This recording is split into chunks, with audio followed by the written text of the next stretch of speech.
Comment recréer des liens avec son ex?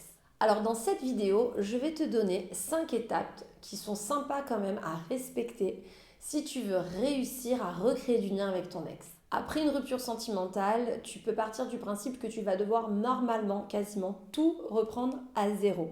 Il y a ou eu des griefs ou de la rancœur aujourd'hui, peut-être du côté de ton ex, peut-être même de ton côté d'ailleurs. Mais ce qui va être important du coup, c'est de comprendre qu'on repart sur de bonnes bases si on veut reconstruire des échanges déjà différents de ceux qu'il y a pu avoir au préalable et si on veut vraiment partir dans l'optique finalement de réussir à reséduire son ex. Comme tu pourrais pas envisager de nouer des liens avec un nouveau collègue de travail en lui parlant tout de suite des choses qu'il ne sait pas faire, bah, tu peux pas envisager finalement de renouer des liens qui sont vraiment intenses, j'ai envie de dire, qui vont te permettre d'avoir un nouveau feeling avec ton ex si tu attaques tout de suite sur des reproches ou évoques les moments de la vie passée. Comme j'aime le dire dans mes coachings, il faut repartir avec du sang neuf pour construire quelque chose de meilleur. Alors que tu saches, pour t'aider, pour aller encore plus loin dans mes conseils, je t'ai donné la possibilité, en cliquant sur un lien qui est dans la description de ma vidéo, qui est complètement gratuit, d'avoir accès à un mail dans lequel je te donne de très très bonnes astuces de communication pour rassurer finalement ton ex. Bien trop souvent, un ex peut mettre de la distance ou avoir du mal à communiquer avec toi parce qu'il s'avère être méfiant ou méfiante. Et c'est normal, c'est de bonne guerre. Donc, ce que j'ai mis à l'intérieur de ce mail va vraiment t'aider si aujourd'hui tu ressens que tu as besoin de réapprivoiser ton ex d'une certaine façon parce que tu as affaire à quelqu'un qui peut-être est dans le contrôle dans sa façon d'échanger avec toi et ne se laisse pas finalement attendrir ou que tu ressens également que c'est une personne qui met des barrières finalement volontairement, que ce soit pour se préserver ou que ce soit pour éviter une escalade.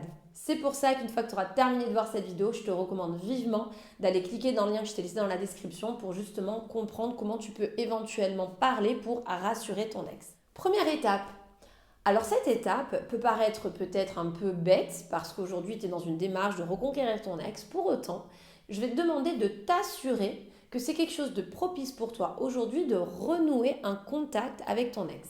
Il faut absolument que tu sois prêt ou prête à recréer du lien dans ta tête, dans ton cœur, pour t'assurer finalement que tu fasses les meilleures choses possibles. Alors je m'explique. Tu peux, malgré la situation, ta douleur aujourd'hui, de te sentir finalement rejeté par ton ex, être aussi pas en mesure d'aller recréer du lien tout de suite. Tu peux toi aussi avoir besoin de te poser la question de si c'est le bon moment, si peut-être il ne te faut pas aussi quelques temps avant d'entamer cette démarche. C'est important de le ressentir, c'est important de le comprendre, parce que si tu t'enclenches trop tôt ou juste parce que tu as peur d'être remplacé, finalement, tu risques de te retrouver dans une situation extrêmement énergivore et de faire plus d'interdits, de ratés que d'actions productives pour ta reconquête amoureuse. Ce que je veux donc t'expliquer à travers cette première étape, c'est que des fois, il vaut mieux prendre le temps d'agir pour agir au bon moment, mais là on parle vraiment de toi, que de vouloir se précipiter pour ensuite se prendre un mur. Et je ne parle pas de ton ex quand je parle de mur, je parle plutôt de toi et de tes émotions, parce que si tu ne sais pas les gérer demain, tes émotions, si elles débordent, parce que justement tu n'as pas fait ce travail de recentrage personnel, tu risques facilement de te tirer une balle dans le pied, d'aggraver ta situation avec ton ex. Donc si aujourd'hui, après cette réflexion, tu te rends compte que tu peux y aller, tu peux recréer du lien, ça ne sera pas t'apporter plus de confusion, de douleur finalement d'entamer cette démarche, alors tu peux te lancer, les yeux fermés, et arrive du coup la deuxième étape qui va être de reprendre toi le contact. Je sais ô combien aujourd'hui tu vas voir des indications sur le silence radio, les fuis-moi je te suis-moi je te fuis. Et pourtant, je peux t'assurer que ce sont des méthodes qui ne servent pas à grand chose, qui ne sont pas productives, qui sont même contre-intuitives parce que comment recréer des liens en provoquant les gens? Donc les piqûres à l'ego c'est bien sympa mais ça ne marche pas vraiment sur le long terme et si aujourd'hui tu dois toujours mettre de grosses distances finalement pour attendre que ton ex réagisse et revienne vers toi, alors déjà d'une certaine façon pour moi ce que j'explique dans mes coachings c'est malsain parce qu'une personne qui revient juste parce que se sent rejetée, pas très propice quand même pour la suite. Et puis en plus, tu te retrouves dans une situation où c'est un jeu un peu du chat et de la souris. Et tu vas faire quoi? Dans le fond, tu vas toujours devoir te rendre absent, indisponible pour arriver à recréer un feeling. C'est délicat parce que ça veut dire que ça peut prendre énormément de temps. Et je ne suis pas convaincue que ce soit vraiment très profond finalement comme lien, ce que tu vas tisser. Parce que la base de toucher l'ego et de piquer quelqu'un, ça ne crée pas des liens très profonds. Et ce que j'appelle profonds, ce sont des liens finalement qui sont solides. Raison pour laquelle j'insiste et je le répète encore là, comme je dis dans mes coachings, n'hésite pas à faire le premier pas. Te pose pas 30 000 questions à ce sujet, c'est pas une question de fierté, dignité. Il y a un moment donné, tu es dans une volonté de reconquérir ton ex, de le faire changer d'avis au sujet de vous deux, il va bien falloir enclencher la méthode. Et puis c'est pas parce qu'on fait le premier pas que forcément on renvoie l'image de quelqu'un d'acquis, en pleine détresse. Tout dépendra du contenu de ton message, des rapports que tu vas ensuite mettre en place vis-à-vis de ton ex. Donc faire le premier pas, c'est vraiment juste enclencher quelque chose pour te permettre d'avoir des réponses, quoi. Et puis surtout de ne pas rester sur un banc, à attendre et à sécher. Si toutefois ton ex mettait encore des semaines à revenir le premier ou la première vers toi. Troisième étape. Alors quand on veut recréer du lien, on est obligé d'occulter pendant un certain moment toutes les problématiques du passé ou toutes les idées qui peuvent être négatives. On ne crée pas de la complicité avec quelqu'un dans les mauvais moments, c'est faux. Et on ne crée pas de complicité non plus avec la nostalgie, c'est pas vrai. Alors aujourd'hui, tu vas devoir te concentrer surtout sur des discussions finalement qui sont légères, qui sont positives. Alors tu peux parler de sujets plus graves, c'est le professionnel, des sujets même plus compliqués. Tu peux même te confier sur quelque chose qui n'est pas très agréable. Il y a quelqu'un dans ta famille qui tombe malade, tu as besoin d'en parler à ton ex. C'est pas un problème finalement. Le tout, c'est vraiment de faire attention, de ne pas parler de vous deux, de tout ce qui a pu amener justement cette rupture aujourd'hui.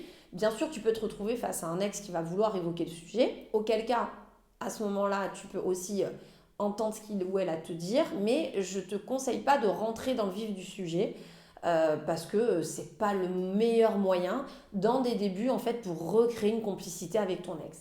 Alors l'astuce pour avoir des discussions positives et légères, c'est souvent d'avoir des discussions qui ne sont pas trop longues non plus. Évite les méga monologues. C'est souvent ça finalement qui fait qu'on va en dire trop. Donc tu peux tout à fait être enjoué quand tu parles de quelque chose, c'est ça plutôt l'aspect positif. N'aie pas peur quand tu vas discuter de montrer ta bonne humeur ou de montrer que tu es heureux ou heureuse d'un projet qui est en train d'arriver ou d'une sortie que tu vas faire, organiser. N'aie pas peur de témoigner finalement tes émotions, de laisser transparaître ta joie, ta gaieté, ta spontanéité. Pareil dans tes échanges aussi, finalement des discussions qui sont parfois légères ou même positives, c'est retranscrit dans des messages qui ne cherchent pas 30 000 prétextes pour prendre des nouvelles de son ex. Tu peux tout à fait assumer un message en disant voilà, j'ai vu ça, j'ai pensé à toi, ça m'a fait rire et du coup j'en profite, sinon ça va, t'as passé un bon week-end. Ça donne de la légèreté, contrairement à ce qu'on pense, à nos échanges. Donc là c'est pareil, c'est ça aussi, c'est dans ta façon de communiquer, tu peux être dans quelque chose de plutôt succinct. Plutôt que de chercher finalement à des fois vouloir trop créer de liens et en créant trop de discussions, ça en devient un peu pesant. Quatrième étape, sois à l'écoute ou d'une autre façon, sois attentif ou attentive à ton ex. Alors là, il n'est pas question de parler de rendre service, mais tout simplement de ressentir où se situe ton ex. Il y aura forcément une évolution entre le moment où vous êtes séparés, le moment où vous renouez des contacts, le moment où tu recrées du feeling. Tu sens forcément une évolution, peut-être même une stagnation chez ton ex. Et là, c'est hyper important aussi d'y réfléchir. Trop souvent, je le vois dans mes coachings, tu vas être axé sur ta douleur. C'est-à-dire à essayer de voir tous les signes, mais qui sont plutôt des signes pour toi, dans ton intérêt. Est-ce que là, ça donne l'impression que mon ex a envie de revenir? Est-ce que là, ça donne un peu l'impression que mon ex va mieux, me fait la tête, ou au final a enterré la hache de guerre? Ou encore, très axé sur toi finalement, à être plus à l'écoute de ce que toi, tu as réussi à dire, à faire, à ce que tu as pu montrer finalement au niveau de tes changements, qu'à l'écoute de ton ex. Alors que si aujourd'hui, tu prends parfois le temps de t'oublier, et de regarder à travers vos échanges, à travers les moments que vous passez ensemble, selon là où tu en es aujourd'hui, l'état d'esprit de ton ex, ce qui reflète sa façon d'être. Tu peux en avoir des tonnes à déduire, mais à déduire pour savoir comment t'adapter à son état d'esprit. Pas à déduire pour savoir si oui ou non ton ex va revenir. Non, à savoir sur quoi tu vas devoir peut-être travailler davantage pour finalement continuer à créer du feeling. Tu as des ex qui sont réceptifs à l'humour, plus que d'autres. Et puis parfois, tu vas sentir un ex qui est très ouvert, mais qui se montre méfiant en fonction de ce que tu proposes ou ce dont tu parles. C'est important de ressentir pourquoi. À ce moment-là, si tu vois que tu as un ex qui est méfiant sur certains sujets, tu te rendras compte que c'est quelqu'un qui aura peut-être besoin de plus de temps.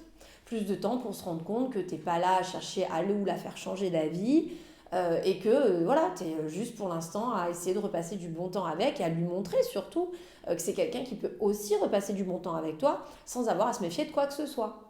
C'est une étape que moi j'aime beaucoup parce qu'elle est trop souvent mise de côté et même j'ai envie de dire pas connu. Parce que je le répète, quand tu es axé sur ta douleur, tu auras tendance plutôt à regarder les signaux en ta faveur, à regarder ce qui peut te desservir ou pas chez ton ex, plutôt que de chercher à un moment donné occulter cette partie et te dire ok, à qui j'ai affaire et dans quel état d'esprit aujourd'hui il ou elle se trouve.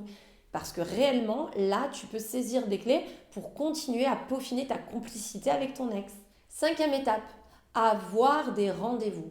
Alors je sais que selon où tu te trouves dans ta phase de reconquête amoureuse, quand tu regardes cette vidéo, tu dis ah ouais mais c'est pas simple. Peut-être, mais c'est un indispensable. Aujourd'hui, il vaut mieux que tu mettes plus de temps à recréer du lien si tu n'es encore que dans des échanges finalement verbaux, des textos.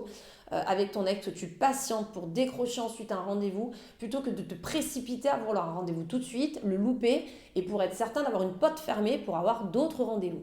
Il n'y a pas de reconquête amoureuse dans le fantasme. Ce que j'appelle fantasme, c'est juste s'envoyer des messages en pensant qu'on va réussir à convaincre quelqu'un de nous redonner une chance. C'est faux, faux, archi faux. Même dans les relations à distance, je le dis, il faut se débrouiller pour arriver au moins à se déplacer, aussi compliqué que ce soit, pour arriver à se revoir. C'est un indispensable. Le feeling, la complicité peut en effet commencer à s'établir à l'issue de discussions, d'échanges, mais par contre, tout ce qui va être vraiment l'aspect de la séduction, quelqu'un qui retombe sous le charme, c'est comme ça que moi j'aime le dire, ça se fait avec du visuel, ça se fait pas dans une relation un peu fantasmique, il y a besoin qu'il y ait vraiment quelque chose de plus poussé et qui va se passer que dans les partages finalement de moments. C'est pour ça qu'il faut à tout prix avoir des rendez-vous.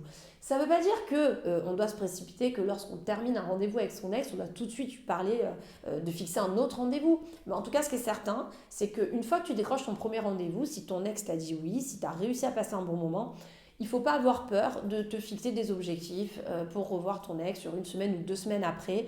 C'est pas trop non plus. Voilà, il faut que tu comprennes que tu es dans une situation aujourd'hui où si tu fais les choses bien, tu es aussi là pour avoir des réponses. Tu n'es pas là pour passer 5 ans dans ta reconquête amoureuse. Personne tient 5 ans dans une reconquête amoureuse, c'est fatigant, tu vas y laisser des plumes. Donc à un moment donné, c'est important aussi que moi je te stimule là-dessus en te disant si tu fais bien les choses, si la mayonnaise reprend avec ton ex, oui, tu décrocheras des rendez-vous et il est logique que ton ex accepte d'autres rendez-vous. Bien évidemment, ça peut arriver malheureusement. Tu décroches un rendez-vous et après tu n'arrives pas à en avoir un deuxième, tu galères, tu es à 3 mois d'intervalle et tout juste t'en refais un autre, mais ton ex te redit les mêmes choses lors de ce deuxième rendez-vous. Enfin, tu sens qu'il n'y a pas de progression, ça stagne. Alors oui, c'est dur à entendre aujourd'hui. Peut-être que c'est le temps d'arrêter ta reconquête amoureuse. Mais si tu es dans une posture où tu recrées des contacts aujourd'hui, tu sens que ça commence à prendre, n'aie pas peur de recréer un lien qui va t'amener à décrocher un rendez-vous, à partager du temps avec ton ex. Tu en as besoin, vous en avez besoin pour recréer des liens, mais de vrais liens, des liens sentimentaux. C'est d'ailleurs souvent ces moments-là qui te permettent de basculer cette espèce de complicité amicale que tu as pu finalement déceler, ressentir et recréer à travers vos échanges, sous couvert du tout bien, tout honneur, pour ne pas se faire démasquer, pour pas que ton ex ait trop peur finalement de réouvrir une porte. Mais c'est finalement grâce à tout ça, parce que tu décroches ton rendez-vous, que tu réussis à passer du cap un peu de cette complicité amicale à quelque chose de plus sentimental, plus séduisant. Donc c'est pour ça que tu ne dois pas avoir peur de vraiment t'accrocher pour décrocher des rendez-vous, ce que donc moi j'appelle, en d'autres termes, des moments de partage avec ton ex.